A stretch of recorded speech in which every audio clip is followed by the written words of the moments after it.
Guys, hope you guys are doing well. Some of you have seen me and Emily have been able to get some videos out.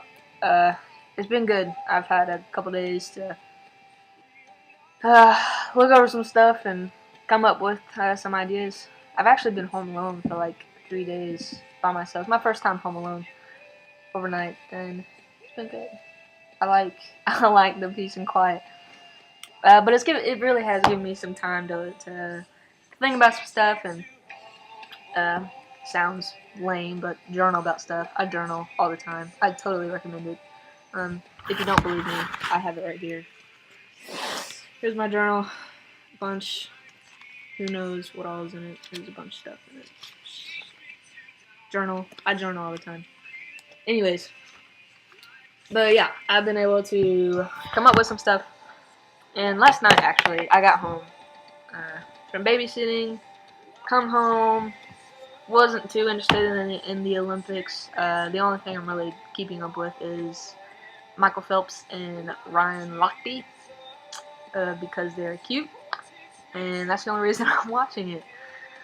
But I didn't find anything on TV, so I got on Southland Christian Church's website, and I was going through some of their old sermons and stuff, and I found one that kind of caught my eye.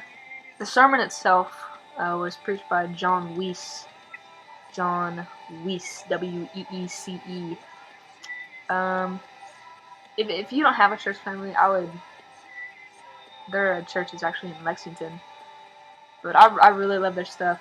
That's where I will be attending during college for the next like 4 or 5 years. So I'm really excited. They're a solid church, and John is a solid preacher. He knows what he's doing. He's a cool guy. But my voice is cracked. The sermon that I watched last night was titled "Weird Because Normal Isn't Working Anymore," and that's a very good way to describe our culture right now, and the way, especially that the U.S. Looks and has been looking for the past couple years. If you are around my age, a teenager at least, if you take a good look at your school, I would go as far to say that the majority of people, 95 to like 98% of the people, totally are like normal in the eyes of the world, because they go with what the world says is right. They go with what the world says. This will make you happy. This will bring you pleasure. This will bring you joy. This will bring you success. This that the world tells us. And a good majority of people now kind of go with the flow, and kind of the flow being the world, and just kind of go with what the world says. A very small percentage now are what you would label probably weird. Weird, not in a bad way, don't get me wrong. That's not the way I'm using that word. But weird as in people who stand out, people that do things a little differently, people that go against the flow, and they're really standing up for their Christian faith and then in their Christian life. And they're the people who claim to be Christians and actually live it out. That's a better way to put it. But it seems, as far as I've been in school, I can see this definitely from between the transition from middle school to high school. There is this occurring thing, and I'm going to call it the drift effect. If you've ever been in the ocean, you know that drifting, it's a very kind of steady but slow, drift away from your starting point. A good example would be, a father who takes his child out to the beach and says, honey, make sure that you stay close to where I'm at. And 30 minutes later, the child has drifted away down the shore and is panicking because they can't find their mom and dad. That's what I mean by drifting. And it seems as the years go by and time goes by, little at a time, people start to drift, and unfortunately, that has become a new normal in our world. But there's a quote by Billy Watson. It says, "You know what's weird? Day by day, nothing seems to change, but pretty soon, everything's different." I mean, that's the drift effect. That's totally what I mean. The the drift effect. It's a slow it's a slow thing, and day by day you don't notice it. But if you take a look, from say a year ago where you were and where you are now, you would say that there's probably a change, and it seems like everything is different. I know. I'll give you an example. My from my junior year, no, let's say from my sophomore year to my senior year in high school, day by day, not a whole lot. It didn't seem like a whole lot changed. But if you look at who I was my sophomore year and you look at who I am now, there is a total change. I mean, life just kind of takes place, and my faith definitely developed over my junior and senior year, and I'm so thankful for that. Um, but that's just an example of kind of what I'm talking about. Um, but if you pay attention to, I don't know, like the news and all those like celebrity gossip shows, I don't know what you call those, like the extra and stuff. I don't watch them, but I saw this on a magazine. When Katy Perry and Russell Brand got married, or were getting engaged and were planning their wedding, to the world they look kind of like, the perfect artsy. She's kind of a different singer. He's definitely a different dude. And they just seem to go together pretty well. And before they got married, though, Russell Brand, Katy Perry was begging him to sign what is called a prenup, meaning that at the wedding they would sign pictures and then sell them. And Russell didn't like that. He actually said, "I want to keep our wedding normal, so we're not going to do the prenup," because normal people totally sign pictures of themselves and sign them, right, and sell them. Totally normal. But 14 months later, their marriage is done. They divorced. Can I tell you that didn't surprise me? It didn't surprise me that they broke up, that they had to file for divorce in such a short amount of time. Why?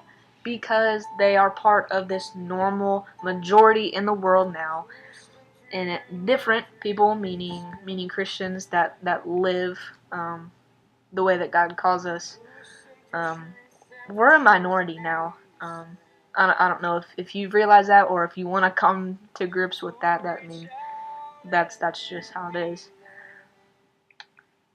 But it's just like, over time, too many, like, alright, now our culture is very open-minded. People are very open-minded today.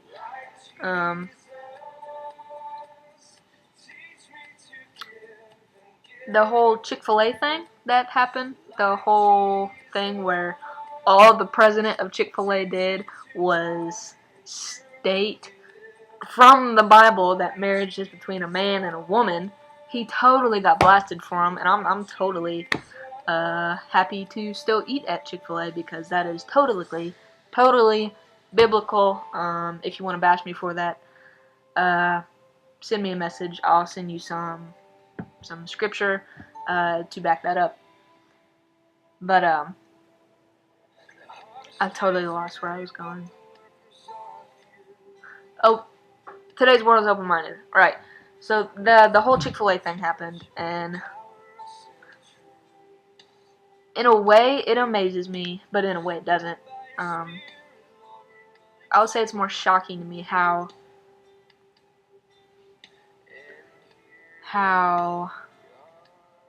there are so many people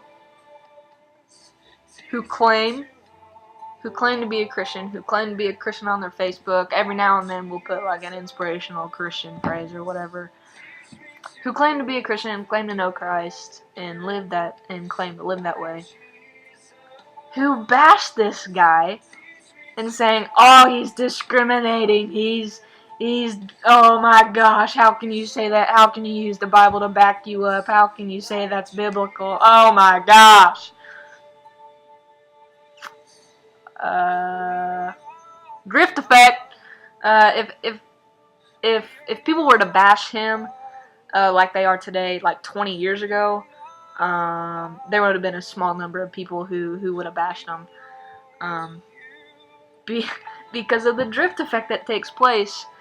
There's another quote I want to read you. It's by Rick Warren. It says, "Don't be so open-minded that your brain falls out." It's like now people are like, oh no, man, no, you have to be open-minded, you have to be open-minded, you have to be open-minded to these new ideas.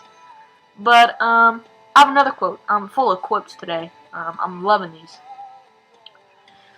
But it's kind of a question, but also a quote. Today's world seems and claims to be so open-minded. Everyone's open-minded. Everyone tells everybody they should be open-minded. But how is it that if we are so open-minded, the moment that Jesus Christ or anything biblical is mentioned, everybody becomes narrow-minded? They close it out. Their mind is closed. We're open-minded as long as you don't mention Jesus in this other way that we should live. That's the way I see it. We're open-minded to do drugs, to be an alcoholic, to break the law, to do what the world says, and yeah, we'll claim Christ on Sundays, but we're open-minded enough that we'll do all these things because look around, the world is telling us that it's okay. We're that open-minded. But the moment you tell me to change something because I'm wrong in Christ, using Christ and the Bible to back you up, no, I'm going to close that out. I'm closed-minded then. How is it that that's possible? That's my question. How is it that in the world that we live in today, and everybody claims to be open-minded, the moment that Jesus Christ or anything biblical is mentioned, we become so closed-minded? Because, can I tell you something? He died for you. He loves you. You were fearfully and wonderfully made in the image of Christ, and He loves you. He doesn't care what you've done, what you will do, or what you're doing now. He loves you 100%, and no matter what you do, His love will never sway. He will never love you any less or any more. He loves you. He loves you so much that He sent His Son, Jesus, to die for everybody's sins that they have committed, that they are committing, and will commit. Have you ever experienced a love like that? I haven't. Not from anybody else. I've never felt more loved than when I say, you know what, God, I did this wrong. And it's like just picture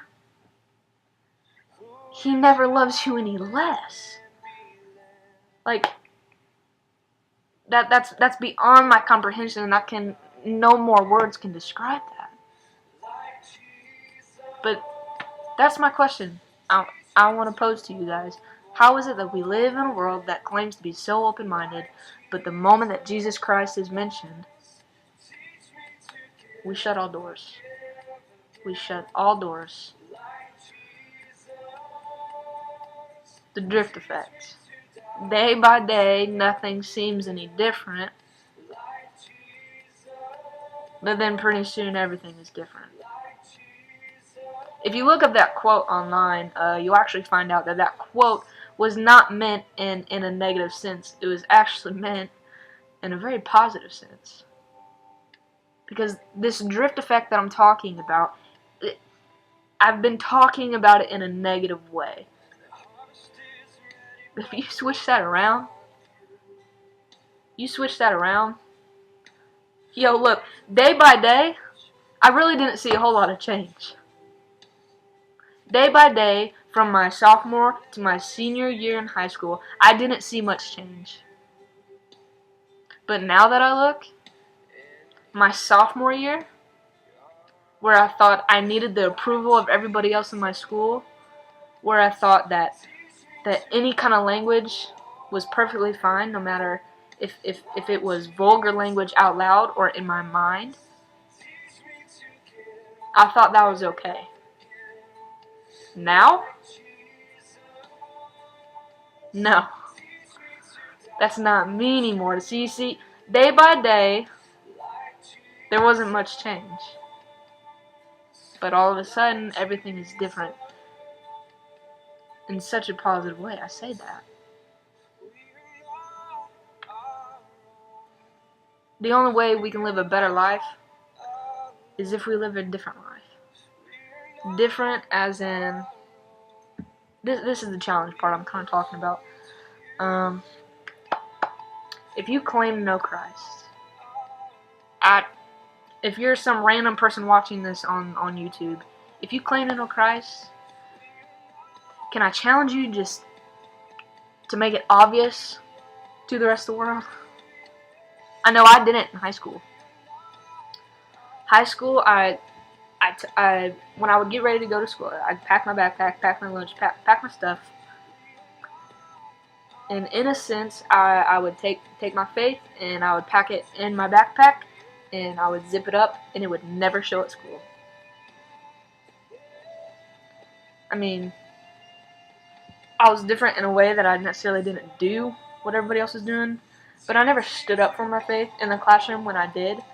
And this summer I've just kind of realized that. I was on a trip called Bible and Beach, and Emily was with me. And like all of a sudden one night I totally realized that and totally felt guilty because I can't imagine what all God could use me for if I was a little more courageous and stood up. But I'm trying to move past that. It still kind of bothers me a little bit. But that's why I'm challenging you guys. Be just a little bit different. Stop wanting the approval of the popular kids in school because they're going with the flow. The way you're going to get noticed and the way that people are going to say, you know what, there's something a little different about you, I want to be part of that, is if you take what God says and what the Bible says and what Christ calls for you to do with your life, is if you live that out. Live that out boldly. Joshua 1:9, I'm pretty sure it says, be strong and courageous. Will you please take that serious? I cannot imagine what schools could look like in a year from now if you kind of buckled down before school started, said, you know what, I'm going to be different. I'm going to be what my school and what the world calls weird, but I'm okay with that because I know that I have Jesus Christ and that's all I need. If you want to look at it in a different way, picture it as this. God is our dad. We are his children. We often in life drift away, but he never moves. And we are never out of his sight. It can be scary to step up and say, I'm going to live my Christian faith boldly and courageously through the strength and the power of God.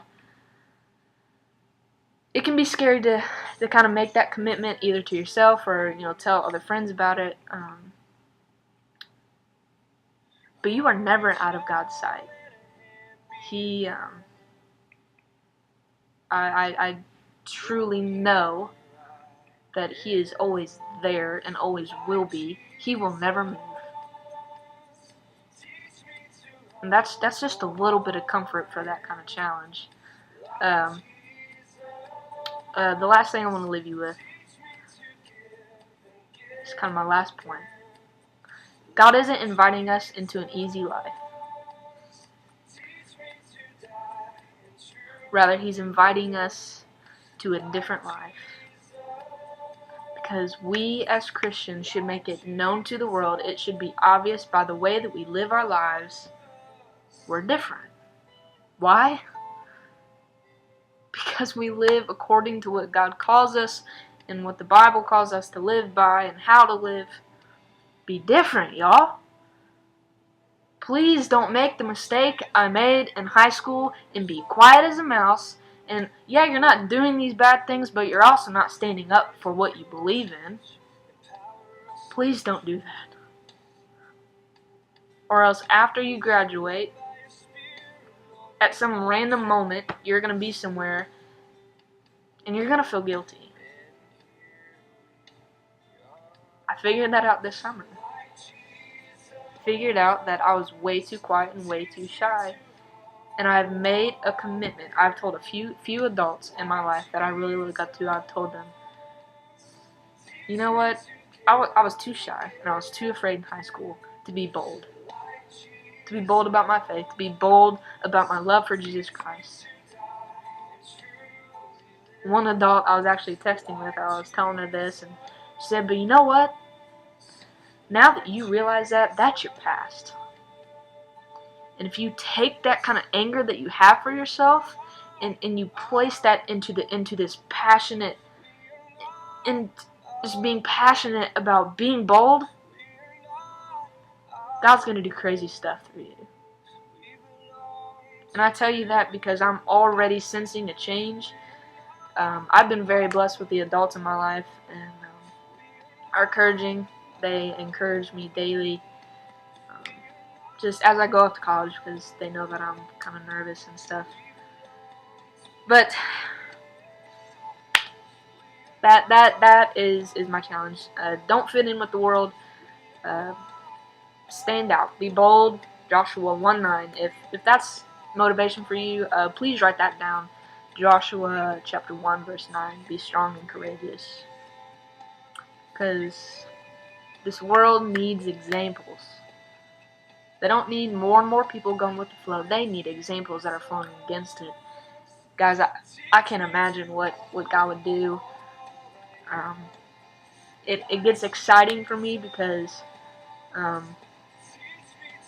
I do have some girls that are younger than me, and I pulled aside and I told them this exact thing. I said, you know, don't do what I did in high school. Be different, be bold. And there are 4 girls I told them at Bible Beach, and I'm just constantly praying for them because I can't imagine. I mean, the stuff that could happen just through stepping out and being bold is unreal to think about.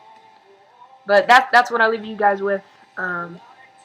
This was a little bit of a longer video, but I am very passionate about it because I wish I'd seen something like this during high school. But yeah, continue with the feedback. Again, me and Emily love it. We say it all the time. Feel free. I would love kind of hear some people's stories, or if you need something prayed about.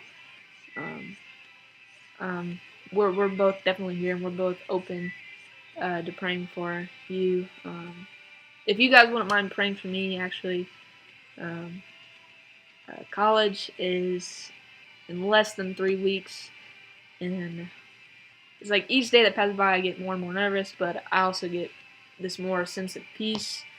So just pray for college. I'm really excited but really nervous, but I know that great things will come out of these next couple years. But love you guys. Give us suggestions if you want us to talk about anything. We're definitely open to your all's ideas. We love you guys. God bless, and we'll hopefully talk to you guys later.